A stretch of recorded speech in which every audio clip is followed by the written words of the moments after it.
ఉంటుంది.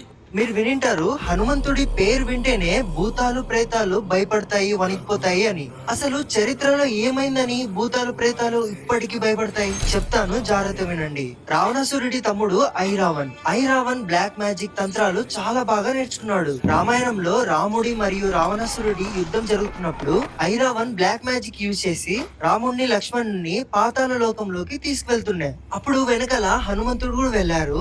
ఐరావన్ హనుమంతుడు ఎంత కొడుతున్నా ఇక్కడ చనిపోతున్నాడు, మళ్ళా అక్కడ బతుకుతున్నాడు. హనుమంతుడికి అర్థమైతుంది ఇదేదో బ్లాక్ మ్యాజిక్ జరుగుతుంది నాతో అని. అప్పుడు తెలుసుకుంటాడు హనుమంతుడు, 5 దిక్కుల్లో ఉన్న దీపాలు ఒకేసారి ఆర్పితే ఐరావణ్ణి చంపొచ్చు అని. కానీ 5 దిక్కుల్లో ఉన్న 5 దీపాలు ఒకేసారి ఎలా ఆర్పాలి? అప్పుడే హనుమంతుడు రౌద్ర రూపాన్ని ధరిస్తారు, పంచముఖి హనుమాన్. ఆ రూపంతో 5 దిక్కుల్లో ఉన్న 5 దీపాలని ఒకేసారి ఆర్పి ఐరావణ్ణి చంపుతారు. ఆ రూపాన్ని చూసి 3 లోకాలే భయపడిపోతాయి, ఇంకా ప్రేతాలు దయ్యాలు. మీరు వినింటారు పంచముఖ ఆంజనేయ స్వామి. ఒకసారి